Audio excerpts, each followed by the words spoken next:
In this video, we're going to be learning about covalent bonding. In the second part of the video, we're going to be looking at a special type of covalent bond called dative covalent bonding. Before we do that, we need to define what a covalent bond is.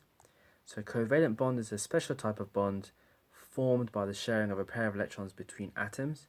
So I know this might sound really obvious, but when I say a pair, it means two electrons. So they can share one pair, or they can share two pairs of electrons, or even three pairs of electrons. As a general rule of thumb, if atoms share a single pair, they form a single bond. If they share two pairs of electrons, you get a double bond. And finally, if they share three pairs of electrons, then you get a triple bond. Let's have a look at drawing dot and cross diagrams for simple covalent molecules. So in this case, I've got water.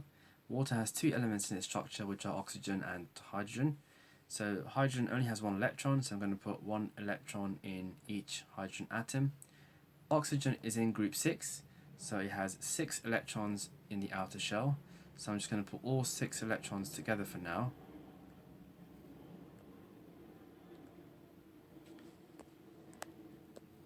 Now you see where these shells overlap? These are where the electrons are going to be shared, and this shows that a covalent bond has formed. So we need to know that because oxygen is in group 6, it needs to gain 2 more electrons. So the hydrogen on the left shares 1 electron with oxygen, so does the hydrogen on the right. Now each hydrogen atom also needs 1 more electron to have a complete outer shell. So oxygen shares 1 electron over here and another one over here. So you're basically left with 4 electrons in oxygen which are not bonded, and these are called lone pairs. Oxygen has 2 lone pairs. So now I want you to draw the dot and cross diagram for chlorine. You can pause the video. So in here, each chlorine atom has 7 electrons in the outer shell. Where this overlap over here is, they're going to share a pair of electrons. So I'm going to move 1 electron into there from the chlorine on the left and 1 electron from the chlorine on the right. Now they have 8 electrons in the outer shell. Because they've shared only 1 pair, they've formed a single bond, which can be written as this. A final point to note is that there are 3 lone pairs in each chlorine atom. So there's 1 over here, another one over there, and 1 over there. So a lone pair, as we said earlier, is a pair of electrons that are not involved in the bonding process. So here's the second question. I want you to draw the dot and cross diagram for the bonding in carbon dioxide. You can pause the video. So hopefully you got this answer. If you look carefully, you will see that carbon has shared 2 electrons with the oxygen on the left and 2 with the oxygen on the right. Each oxygen atom has shared 2 electrons with carbon, so that means carbon has a full outer shell, and so do the oxygen atoms. Now if you look closely, 2 electron pairs have been shared on either side, so that means carbon dioxide has double bonds. So we can write the displayed formula for carbon dioxide as follows.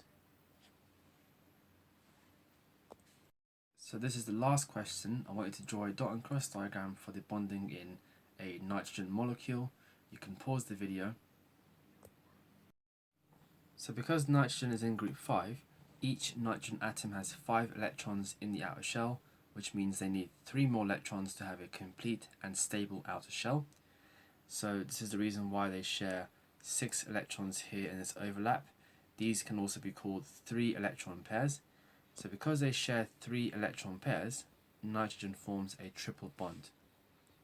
You'll also notice that each nitrogen atom has 1 lone pair. In this next part of the video, we're going to be looking at coordinate bonding, also known as dative covalent bonding. Now the word dative comes from the Latin word dare, which means to give. Let's first have a look at the definition of a dative covalent bond. So it's a type of covalent bond in which both electrons come from the same atom. So to explain that, let's have a look at this example over here. So I've got here my molecule of water, and just below I've got an atom of hydrogen.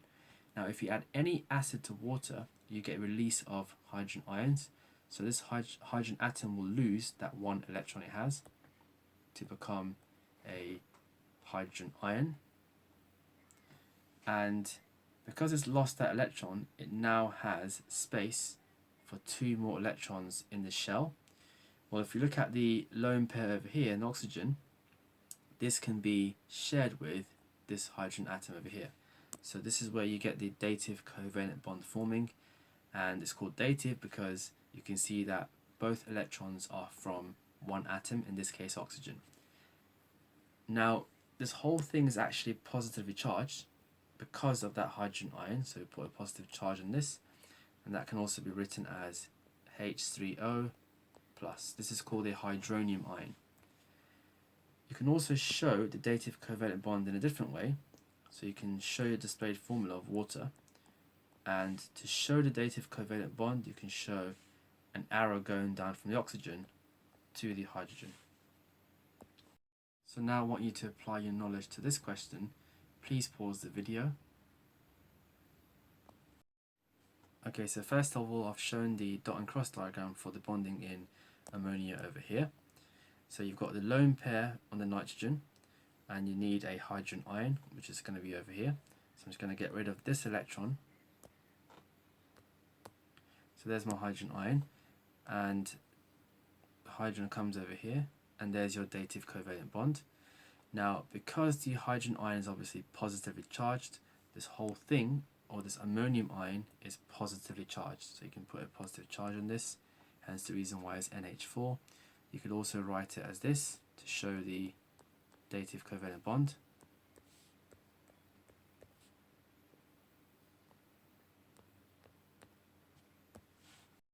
So this is the last question. I want you to pause the video and have a go at this. So hopefully you got this answer. You can see here is our dative covalent bond, and this electron pair has been supplied entirely by this fluorine atom. There is also a positive charge once again, because this hydrogen ion here was positively charged. So that's the end of the video. Thank you very much for watching. Please don't forget that there are some exam questions in the description box for you to complete on this topic.